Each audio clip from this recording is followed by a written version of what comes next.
I think by now we should have people jumping in, so let's go ahead and get started. Good morning, everyone. Thank you for joining our webinar today. We're going to be focusing on leading and motivating your team in a virtual world.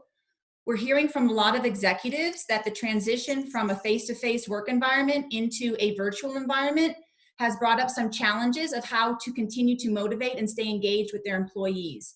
So we're going to lean into that topic today. I'd like to introduce ourselves. My name is Kane Petkovich. I am the COO and a coach at Assured Strategy. And my background is primarily from the counseling history. And then I became a coach working in the executive areas, mostly with operations, executive management. Ishmael?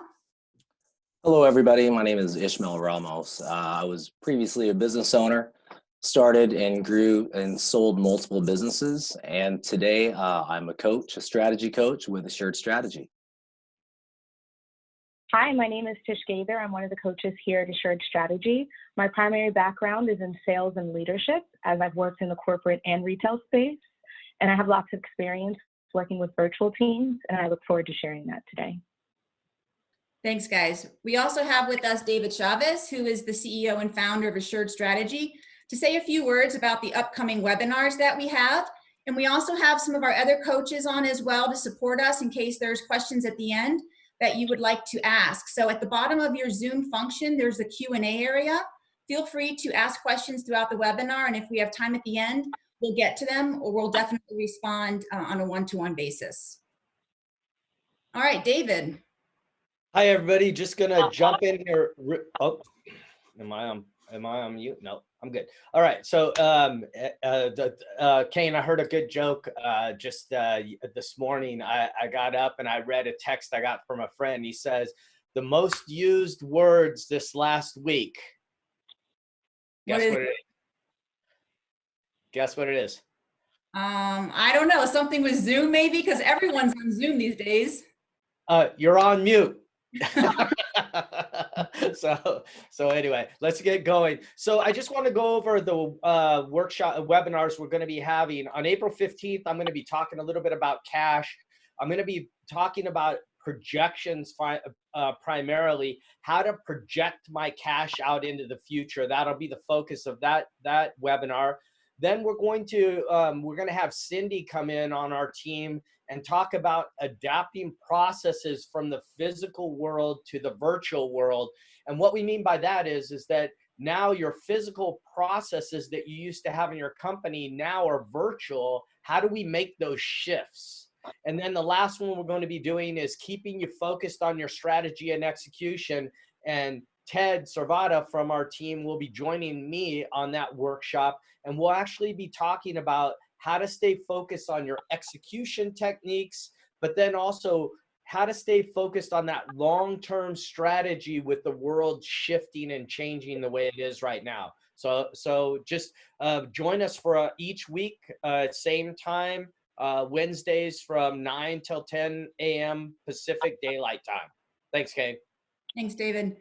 And for those of you who can't make the live sessions, these will all be recorded and made available on our website, because we want to make sure that as a service to the community, we are supporting each other and making sure that people have access to these business ideas and concepts, since we're all in this together. All right, if there's any HR directors here on this call, we do offer SHRM credits. So if you have a continuing education need, please email us at info@assuredstrategy.com. And each of the webinars is good for one continuing education credit, and we'll get you the certificate of completion. All right, so agenda. Today we're going to be focusing on 3 primary areas. 1, what are my employees feeling? As leaders, it's critical that we understand what's going on within our employee group so that we can help support them.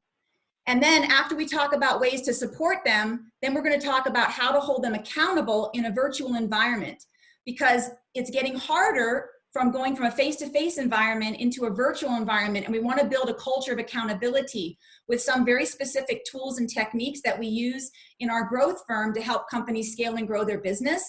These very specific tools can be applied not only in the virtual environment now, but also taken back into the environment back at work when we're going back into normal times, or whatever the new normal might look like.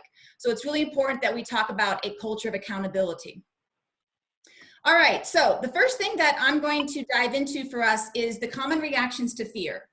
Because right now, as a leader, it's critical that we are understanding what our employees are going through, perhaps our family members, even ourselves, our peer group, maybe the executive teams that we're working on. If we understand the behaviors and the reactions that are completely normal to fear, then we can understand why people are doing what they're doing. So let's start with fight. There's lots of examples for all of us regarding how people are beginning to have behaviors that are taking action, okay? So a common reaction to fear is action-oriented, it's called fight. And this response is going to be looking for different types of behaviors that help people feel like they're doing something. They're in control, they're being proactive, they are aggressively doing something in an environment where they feel out of control. So fight actions are all about pushing against something and moving towards the issue. Flight actions right now are people pulling away from the issue. Okay, so they minimize it, they justify it, rationalize it. We're going to talk about defense mechanisms a little bit later on in this webinar. So flight behaviors are things where people are not really looking at the raw facts or the hard, honest truth about a situation because it's a coping mechanism that is their preference. The third type of action people have is freeze. And all of these types of examples happen when someone is paralyzed because they don't know what to do. They're being bombarded with so much information that, and they have maybe a hard time making decisions right now. So it's really important that we understand if we're noticing behaviors in our employees or on our teams in these three areas, it's completely normal and we don't want to judge or blame or evaluate people's reactions because all of us at different times are probably going in and out of all three of these. And it's very important for teams, especially in a remote environment, that leaders have sensitivity and understand the behaviors that they're seeing in their employees. All right, part of what's happening for everybody is that as a human, our brain wants pattern. A pattern gives us a sense of security and feelings of being in control.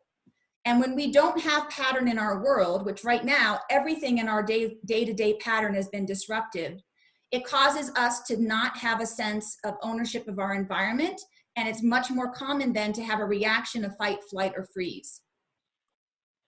So when we're looking at what's driving and motivating our employees right now, as a leader, it's critical you understand that right now they are focused here at the bottom of this pyramid in basic needs. They're focusing on the needs for safety in their physical environment, taking care of their family. They're focusing on feeling secure in their world. They're not focusing on the top levels in terms of more self-fulfillment, self-actualization type needs. So as a leader, you need to acknowledge and provide a sense of comfort and calm to the basic survival needs that people have right now. The other thing that is really important as a leader is that you support and facilitate their need to belong. So these bottom needs, basic and psychological needs in this pyramid, it's critical that as a leader, you are addressing it, talking about it, normalizing it, and helping to have your employees decrease their fear and anxiety. So if you can talk about the safety of their job, the safety of the company, that's going to help allay a lot of fears. It's really important that we are controlling the narrative to our employee so they don't make up their stories themselves. So as a leader, ask yourself, are you and your teams doing enough to communicate the basic needs that people might be feeling in this sort of uncertain environment? All right, now I'm going to have Ishmael talk to us about the drama triangle, because it's something that leaders need to understand, that in an environment where people don't feel a sense of control, they can flip into a victim mindset. And we're going to talk about how you as a leader can help your employee process some of the feelings that they might be having right now. Ishmael? Perfect. Thanks, Kane. You're exactly right. You know, I think as leaders right now, we're so focused many times on the big picture But today, with everything that's happening, we really want to be thinking about our people. You know, they're isolated at home. This crisis has flipped the world upside down, and so it's really easy. It's going to be common for people to fall into a victimized mindset. And so what we see here is called the KARPMAN drama triangle. I'm going to walk you through it real quick.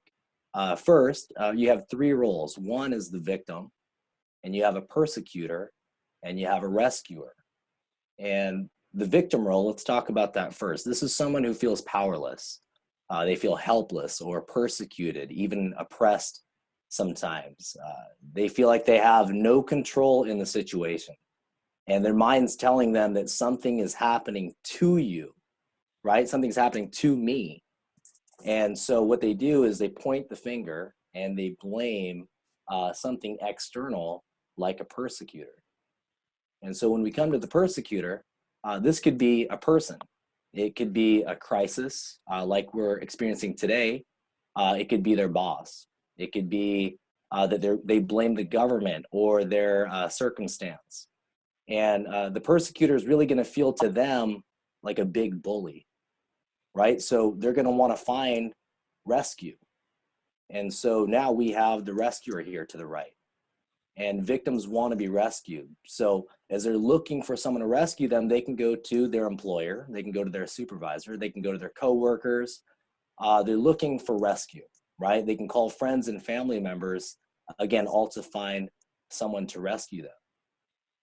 Unfortunately, here's the dilemma. The problem is that the rescuer can feel really good about this because they can feel like they're helping the victim. But in reality, what's happening is this is just confirming the belief that the victim's mindset has, which is, I need to be rescued. So as you can see, it becomes a vicious cycle. And I want to talk about a positive alternative.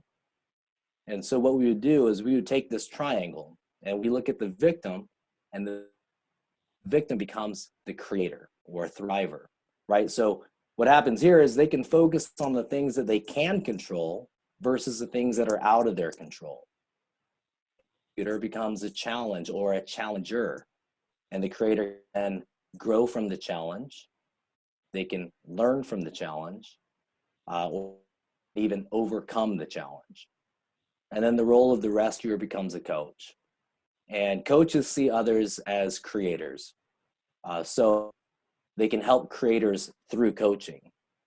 So we'll talk about coaching here a little bit. We have another slide, which is mindset. And this is a good diagram here. Look, on the left, you have the agenda. On the bottom, you have the leader. And on the top, you have the talent or your associate. Notice this, the activity of directing people is still a form of rescuing, right? Whereas coach, there's no, so you're able to ask big questions. You're able to help them think. You're able to help them create new ideas and possibilities. So some tips are ask big questions. You want to provoke their thinking. Help them to understand the challenge.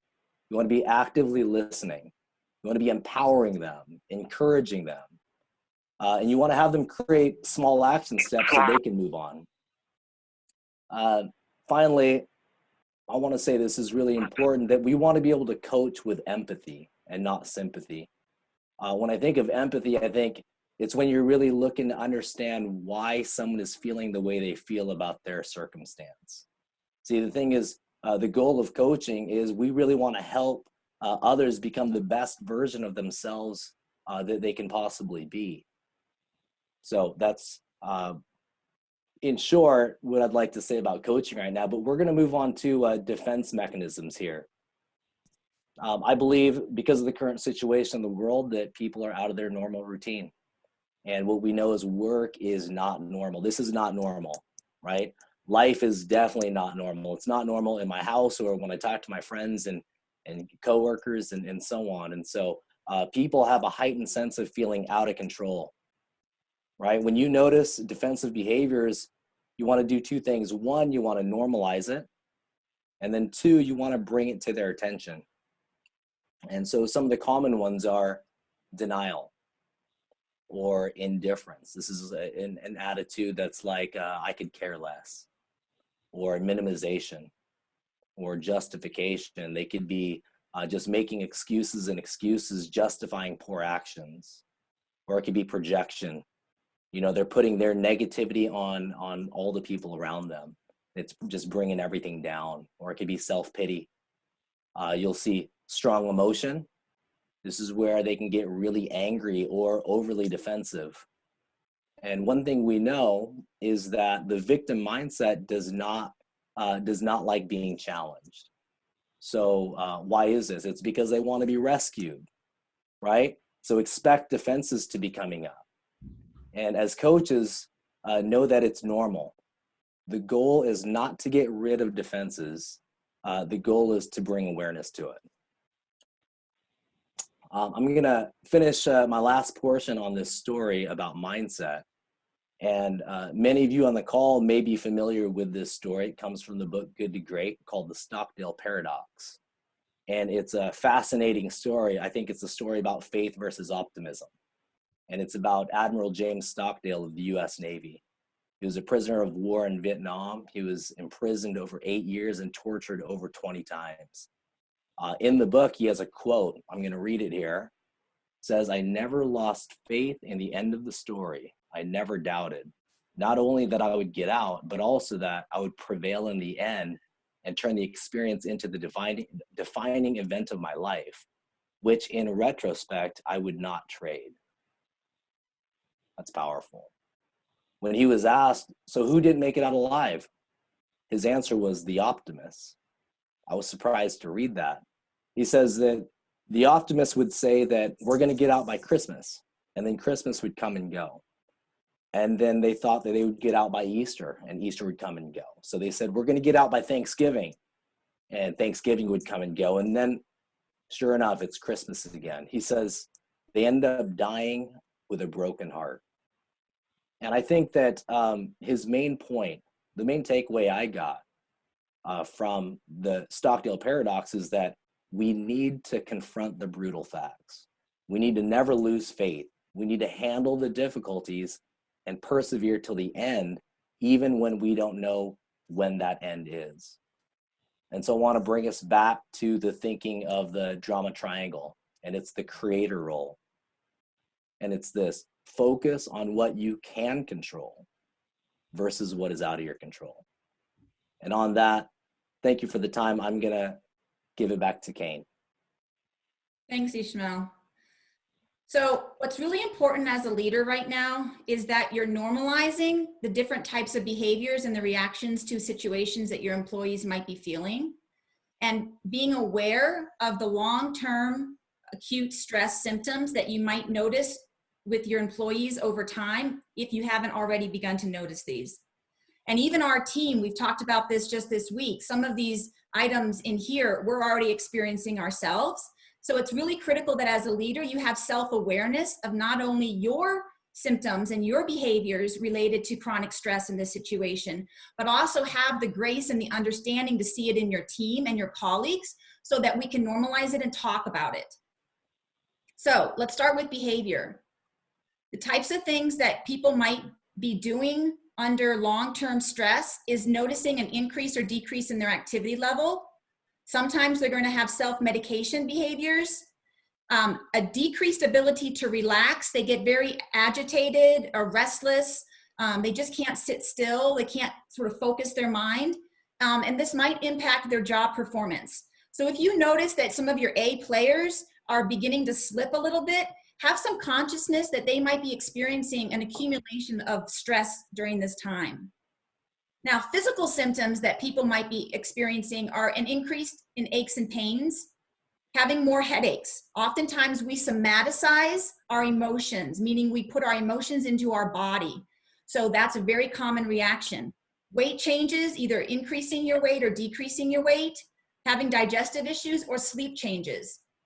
Even in myself, I've noticed my sleep patterns are not normal. So having an awareness that this is okay, it's just a natural reaction to stress, helps to make us not be critical during this time.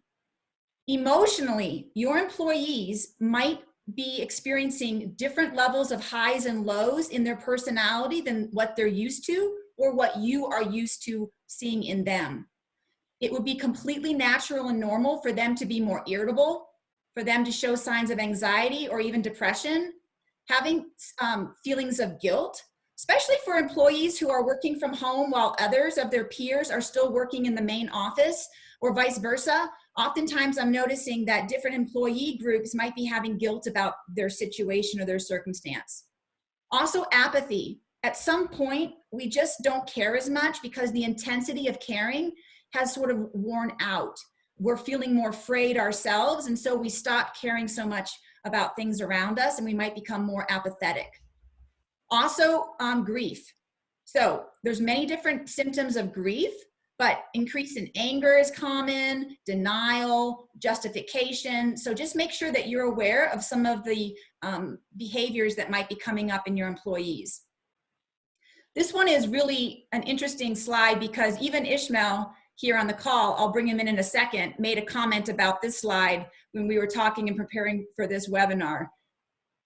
When we're under long-term stress, our memory begins to be affected, and you might find yourself forgetting things that you normally wouldn't have a problem memorizing or remembering to do.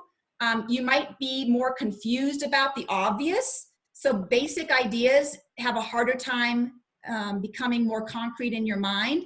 You might notice that your cognitions are a little slower than normal. You might find that your employees are having a harder time setting priorities. And as a leader, you might be getting frustrated with them and not understanding why are my employees not acting the way that I'm used to having them act around me. Sometimes it gets harder to make decisions, okay? So when we get bombarded in stressful situations, our frontal lobe shuts down. We go more into fight, flight, and freeze mode. So the cognitive ability we normally have gets impaired. And sometimes we lose objectivity. So all of these types of things can be behaviors we see in our employees or even in ourselves. So Ishmael, do you want to share what you had told me about this slide? Yeah, sure. You know, it's funny, for the longest time when I had my companies, I was able to have them over a decade. And I thought about business a particular way. I thought the things I knew about business made sense to me. They worked.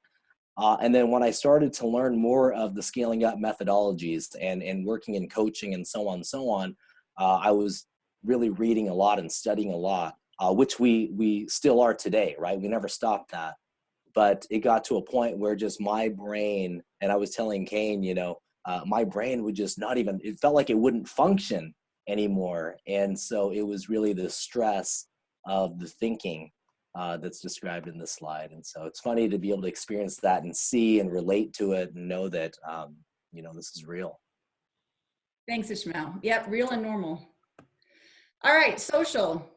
Can I say something there? Yeah, of course. Yeah, I think that something's really important in this is what Ishmael's story that he just told too, is that he got consciousness that he was in this place from some of the work that we're doing with some of our clients. And that's allowed us to understand our feelings and our reactions to things a little bit better. And what we're trying to do is help everyone else out there have better reactions and understand how they're feeling. And so that's sort of why we're doing these two things together. So I just wanted to throw that in if it's worth anything. Thanks. Yeah, thanks, David. Because really at the end of the day, guys, it's important that as leaders, we understand why we're seeing the behaviors we're seeing so we can give it voice and have a conversation and not make it be about a judgment of somebody during this time, because all of this is normal and we have to be able to support our employees right now. Okay, socially, I'm hearing a lot about this in my coaching conversations with different executives. They're talking about how their employees are starting to feel more isolated. There's been more disruption amongst teams in terms of, I won't say fighting, but people are losing tempers with each other. They're more irritable with each other. And sometimes people have a hard time asking for help, or they just might be feeling what's called anhedonia, just the blahs, kind of a loss of interest and pleasure in normal activities. So from a social perspective, as leaders, it's really critical that we are staying tuned into our employees in the virtual environment to make sure that any of the symptoms of acute stress are talked about, normalized, discussed openly, so we can be supportive for our employees and each other. All right, let's jump gears and bring Letitia in. So Letitia's career, she spent a lot of time working remotely, managing teams remotely. So I'm excited to have her share her insights, because there are some very practical, tactical tools that we can do to improve the effectiveness of us as leaders and the effectiveness of our employees in a virtual workspace. Tish. Absolutely. Thanks, Kane. So an important distinction of managing a virtual workforce in times like COVID versus on a normal basis are that anxiety and uncertainty can arise. And this is something as a leader you want to be cognizant of. Now is the time to lead with compassion. And also for employees, we want to be able to be adjusting and getting used to the new norm. So under these circumstances, we're not really sure if this could last a couple weeks or a couple months. And there can be some challenges with managing a virtual workforce. Some of them include having a difficulty detaching from work at the end of the night, or having loneliness, you're not able to see the team and connect, managing the challenges of communication amongst one another, or being able to stay motivated. These are all things that can be challenges in working with a virtual workforce. There are some strategies we'll go through today, but let's jump into some communication strategies and how these can help in navigating some of the challenges of working remote. Communication is highly important in any organization, and this becomes even more important when it's virtual. How can you make sure that your teams have access to the same information? Is it being displayed company-wide? Does everybody know the same things? Is it all being relayed? How do we navigate that? Meeting rhythms, they help to increase communication, and communication should be, essentially over-communication should be taking place during times where things are uncertain. So things like a daily meeting, weekly, quarterly. Are you having one-on-one syncs and coaching with your team? Kane will get into some strategies later of one-on-one coaching and how that can help improve your communication. Are you creating a hassle log for both your customers and your employees? This allows leadership to review, and not only review, but also to address any of the concerns that arise. Really looking at the trends to see what's trending and where things can be changed and improved. Here at Assured Strategy, we have a ton of tools and agendas that can help you improve your communication. If that's something you'd be interested in, please reach out. Additionally, we've seen some of our clients use newsletters and even videos to make sure that they're able to circulate the information amongst their team. These are also strategies that can be used. Let's jump into some accountability strategies. How do you create a culture of accountability in a virtual circumstance? Accountability doesn't mean micromanaging. It means that the roles are clearly defined. The team knows how they're being measured. They're also aware of when items need to be completed and by when.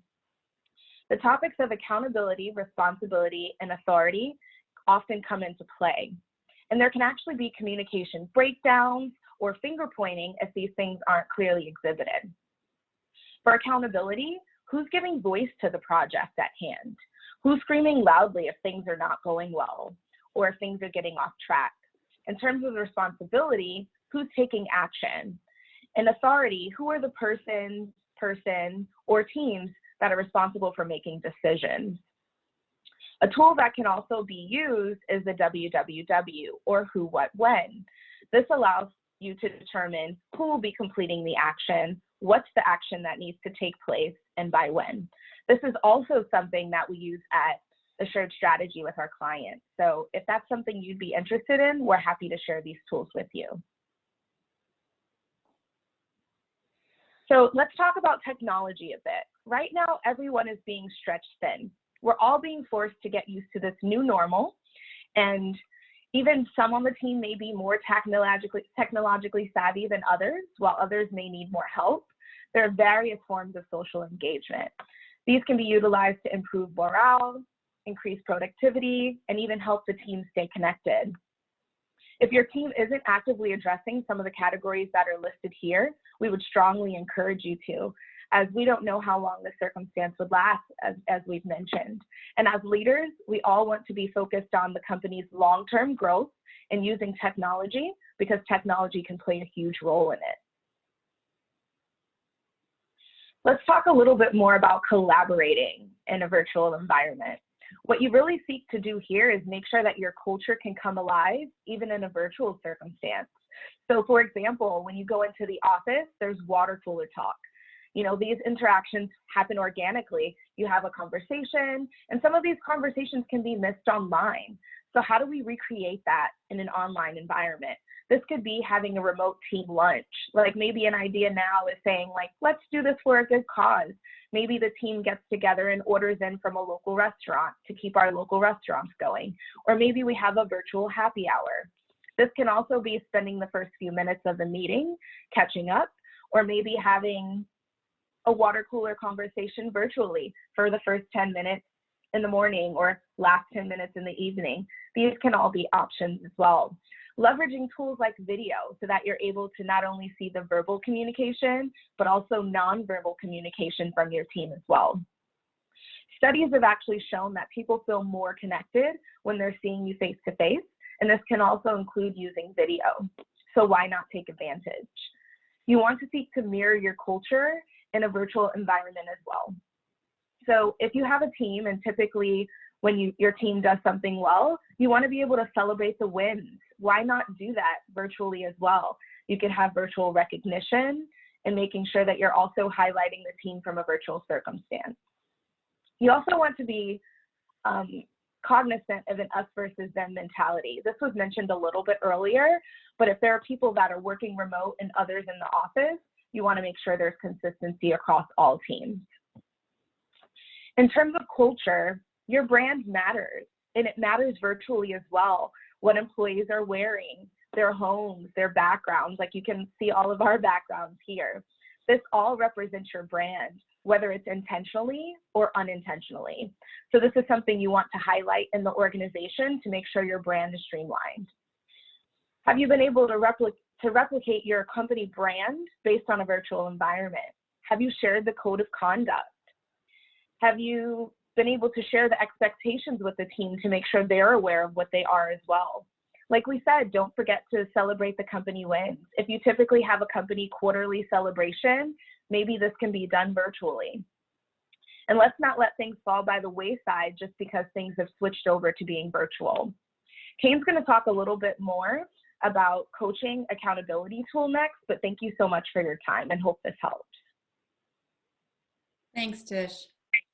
I love on our team, we've been working with different backgrounds. So, I mean, we don't have to show them now, but different coaches have been playing with different backgrounds. And David even created an Assured Strategy branded background, because I really want to highlight that all of the employees interfacing with your customer is creating a message about your brand. So in the short term, there's a lot of grace right now. Okay, but in the long term, this is going to begin to have an effect upon how your customers are going to view your organization. So having standards around that is really important. So we've been playing with that in our company as well. One of our coaches, Ted, he likes to be in front of different backgrounds. He has one that's Mr. Rogers' neighborhood living room, and another coach that lives in the mountain. She's got a mountain view. So it's nice to bring some flavor, but as an agency or an organization, if you want to standardize that, it's not a bad idea. All right. Well, Kane, Ted is Mr. Rogers, so that's why he has the Mr. Rogers background.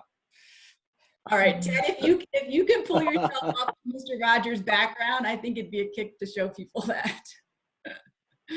All right, I'll move on though. If you can do that, just open up your video. Okay. Let's get into accountability coaching. So one of the things, there we have Ted in front of Mr. Rogers' living room. So there's lots of different backgrounds. Cindy, can you open up yours and show yours? It's a beautiful day in Ted's neighborhood. Yeah, Cindy's in front of a winterscape up in the mountains. All right, thanks guys. So obviously companies can have fun with it, but it does matter. Okay, in our firm, we do a lot with coaching executives to help hold them accountable to their performance, as well as provide this tool that they can use with their own leaders and their own management staff, as well as down to the line employee. So although this tool might be adapted a little bit for the different audiences in an organization, we're going to spend some time on here because it is a concrete way in which you can facilitate one-to-one coaching. And I don't know about you, but in my career, I was never taught how to have a coaching conversation until I joined Assured Strategy and we began to use a very specific set of tools. So I'm going to unpack this for everybody, take what fits. And if you would like to have this tool at the end, you can email us at info@assuredstrategy.com and we're happy to send it out. So in a coaching conversation, as Ishmael talked about, what you're trying to do is ask questions to challenge someone's paradigm. And a paradigm is basically the mental construct that someone is bringing to a situation. And oftentimes in working with leaders, they have a certain perspective based upon their background, their experience, their personality, that causes them to be stuck or miss things because of the perspective that they have. And in coaching, what you're trying to do is help get them out of their own way. And you do that through asking questions. You are not providing the answer, okay? You're not directing or teaching, but you are asking questions to allow them the ability to process things and get internal clarity. So this is a tool that we use to help frame that conversation. When someone is getting ready for a coaching call, the ownership of the coaching call is on the individual. It's not on you as the coach. Because if you're owning that coaching conversation, then you are the one that has the power. And what we're trying to do in coaching is empower the individual that we're working with. So they fill out this information and provide it to us before a call so that we can get into their mindset. So we're asking them, what's the most important thing we should be talking about today? So that they are bringing to the table the things that are important to them. The next thing that we're talking about is, what have you accomplished since the last time we spoke? Some companies, they might have a weekly check-in, or maybe it's every other week, or it's once a month. But what we want to do is ask someone to talk about what the wins were in their world, because often as leaders, we don't stop to appreciate the successes we have because our mindset is on the next problem or the next thing we have to solve, or we're looking at areas in which something didn't go well. And so it's really important that individuals stop and celebrate what went well, because most leaders don't really do this. The next thing we talk about is something called start, stop, keep behaviors. And it's very simple. Basically, you're wanting an individual to recognize their own behavior patterns. So what do they need to start doing to become more effective in their role? What do they need to stop doing to become more effective in their role? And what do they need to keep doing because it's working for them? It's providing them success in their role. So what are the behaviors that they do well that they need to keep doing? This level of insight is critical because an individual needs to be able to look inward and have self-awareness of how they show up in the workplace and how they're working with others and how effective they are. So that conversation provides an orientation for those self-reflective behaviors. The next thing that we're looking at in the coaching accountability tool is asking the individual, what are the biggest things going on in your company right now? What are the trends you're seeing? What are the major issues and stucks of the company? It's not necessarily that we're going to solve those problems, but we want to be able to get insight into where this person is at and what do they see from their perspective. Because oftentimes leaders in different roles in the company only have access and visibility to the strata that they're in. And when you're accumulating this information from everyone in an organization, top leadership really begins to see the main trends and things that they might not be aware of in terms of their employees or their customers or their market or opportunities that are coming down the pipe that someone else might see. The next one is, what is the status of the company critical number? So some companies are working in the scaling up system. They know what a critical number is and they have this identified. Other companies who are not familiar with this term, maybe it's your quarterly priority, or maybe it's the goal of the year. So we're basically asking individuals to say what's going on with this critical thing that the company has identified that everyone is working towards, and what's the status of that. All right, and then the next one on this slide is, where are you stuck as an individual, personally and or professionally? And a stuck isn't a bad thing. All of us in our life, especially leaders who are working with employees or employees themselves, there's things going on in our world that are causing us to not be able to move forward to accomplish something. It might be within the company, maybe someone's on vacation, maybe they're waiting for something to be given back to them, or maybe it's in their personal life. They're going through something that's distracting them, that they're not able to focus as much on their job because they've got this other personal thing happening. So what you're asking your individual, your employee that you're working with in the coaching context is, where are you stuck? Because oftentimes people can flip from a victim mentality of what's causing them to be stuck, they're externalizing it, to recognizing that they have the power, they're empowered themselves to make a decision to move something forward. And they're doing that through the context of your questions and digging into that conversation. So a lot of really rich coaching topics come from that question. All right, a couple other things in coaching that we do is we ask the employee to, if they are a supervisor and if they have direct reports, to rate their direct reports. And they're doing that on a scale of 1 to 10, and then they're giving the reason why they gave someone that score. What you're looking for over time as the leader are trends. So you're seeing, is there someone that they are supervising who was an 8 and now all of a sudden they're a 5? It provides you an ability to ask questions about, well, what's going on with that individual? What are you doing to support them? Or conversely, if someone's being rated an 8 or a 9, you can ask them, what is your plan with this person? How are you working with them to keep them engaged in the company? If they're an A player, what kind of opportunities are you doing with this individual? So when you know how someone is ranking their direct reports, it provides a context for different types of coaching conversations. And then the other area we ask about, especially at the executive level, is how are they doing in their personal life on a variety of different things, such as finances, friends, family, faith, motivation, how they feel about the business. There's a variety of things that we ask, because as leaders, we are not having work-life balance. We don't believe that at Assured Strategy. We believe that leaders have integration. You get up to a certain level of management and it's not, this time I'm doing work and this time I'm in my personal life. You begin to see that there's an integration that happens. And so we want to find out what's happening with someone's personal world that might be impacting their perspective in the business. So with employees, there may be things that you feel comfortable asking or not. Again, you would adapt the form to fit your company culture and what's appropriate for your level within the organization.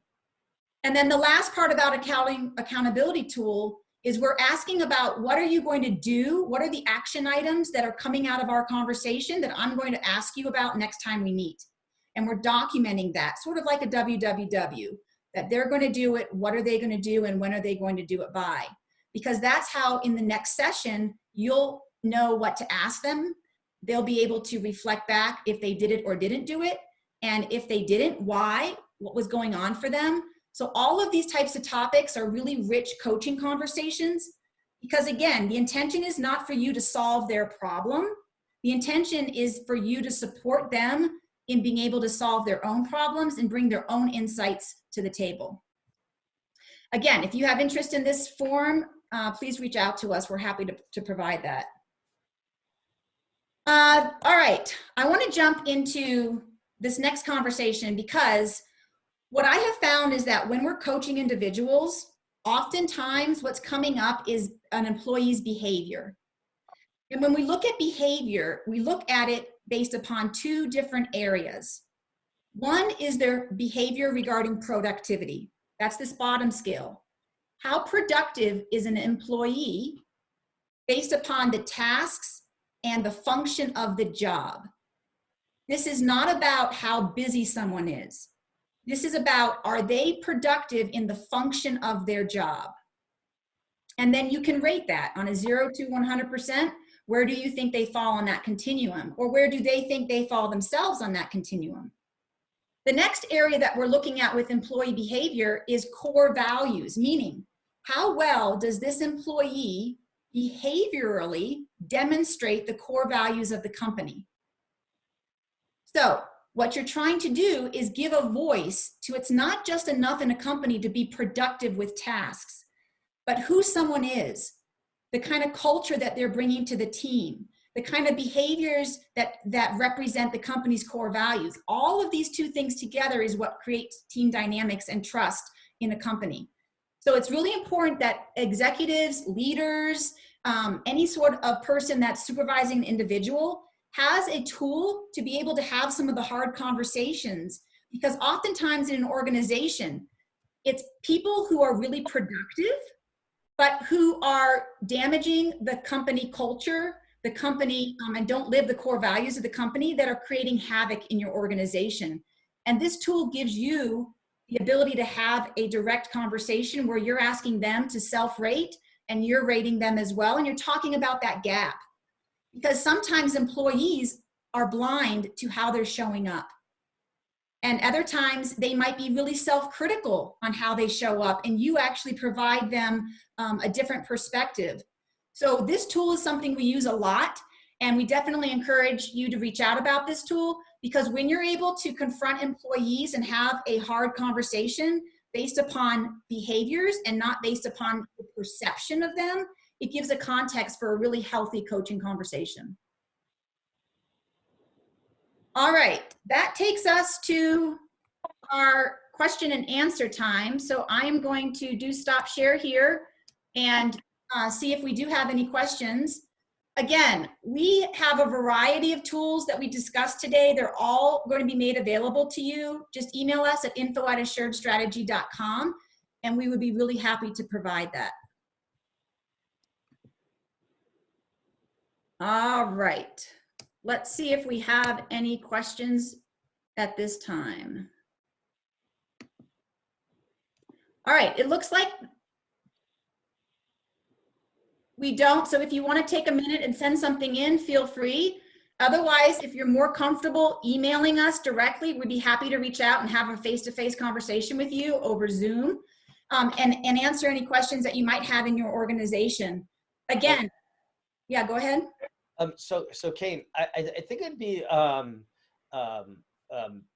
good to go back and talk a little bit about defense mechanisms, because I think that defense mechanisms are alive everywhere. They were alive in our company even before this all happened, and I think that it's good to go back and talk about that a little bit and make sure people understand that defense mechanisms are defensive reactions to any type of feedback, is something that's pretty normal and something that leaders should expect when they're having a more challenging conversation with somebody.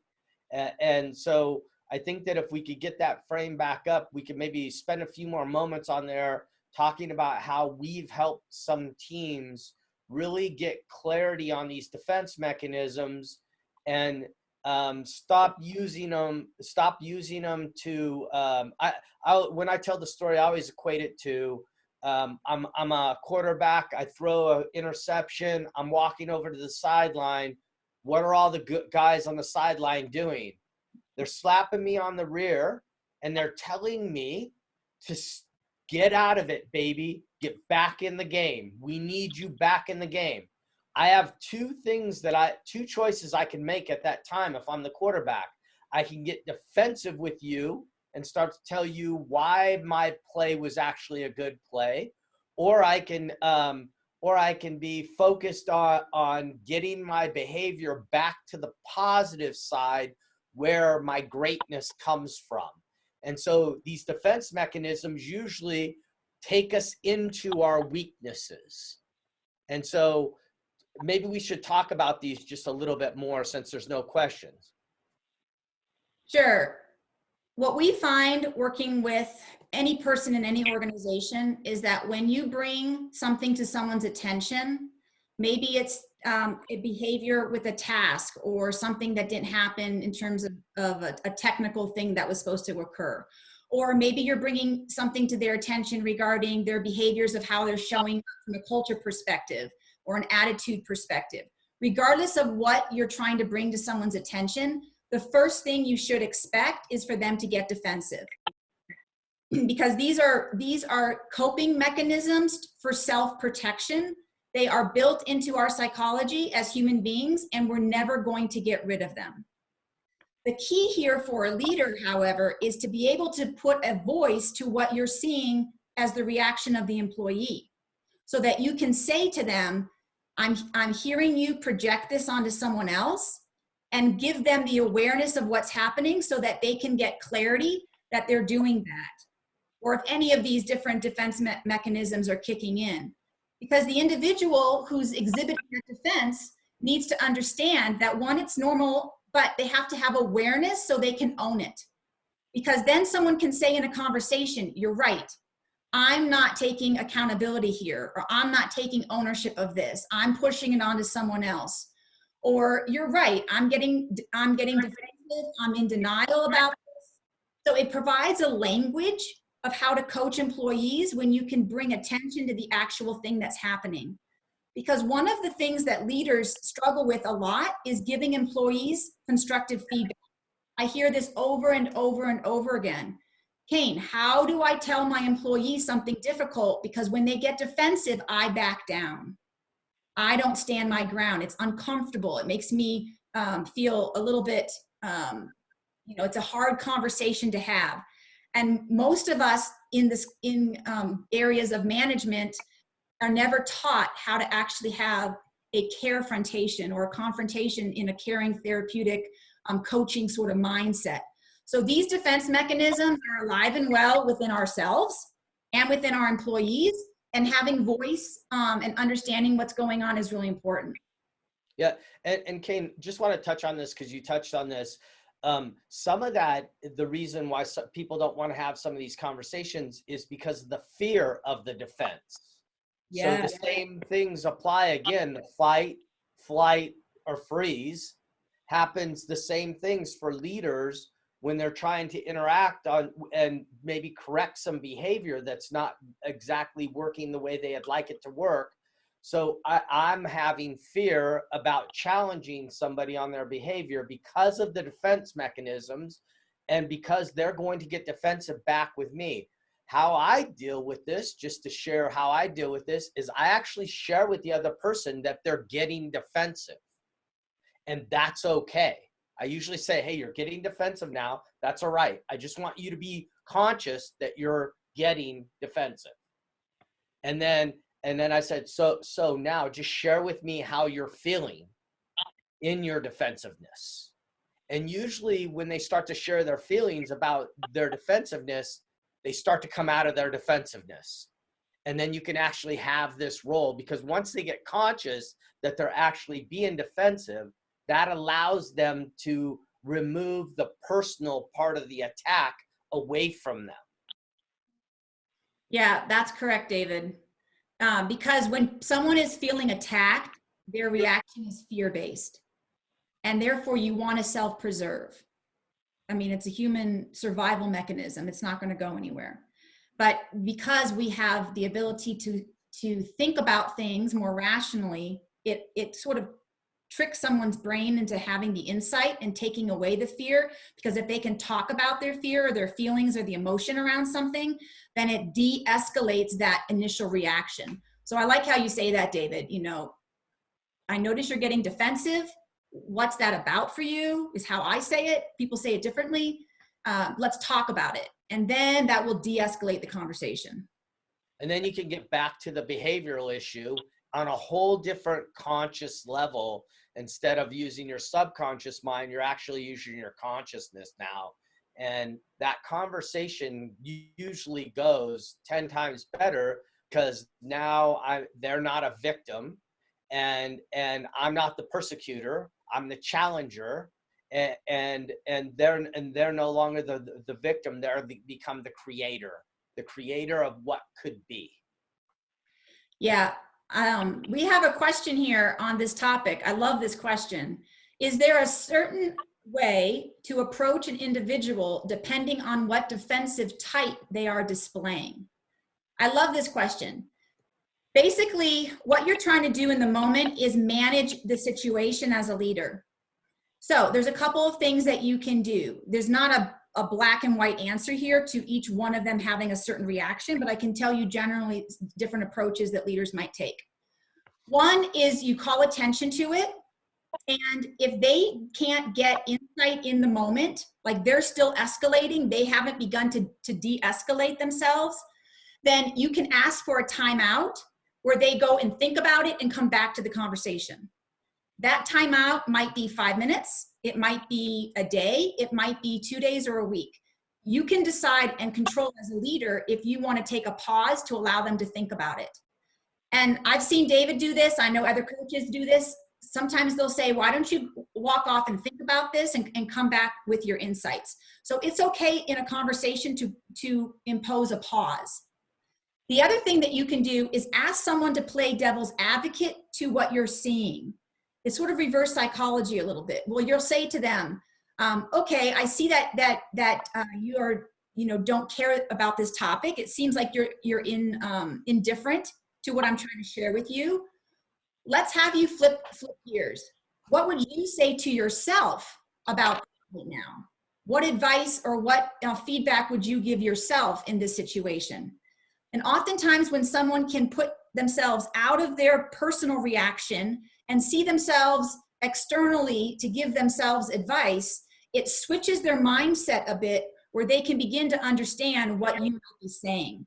So you take away from it being a conflict, my perspective, your perspective, and you ask them to step on your side and give themselves some advice. So those are some techniques. I'm sure there's others, but oftentimes I think the strong emotion is the one that really young leaders, new leaders don't know how to handle, because those are the individuals that they're trying to give feedback to and they break down and cry. So you feel badly, you don't want to hurt them. You pull back your message. Or someone might get angry, escalate, yell, or raise their voice. And so you back down because you don't want to deal with their aggression or their anger. But we have to remember that behind all of this is fear. So you can always say to someone, what is the fear? What's that about for you? And if they can talk about their fear, then usually their defenses will come down.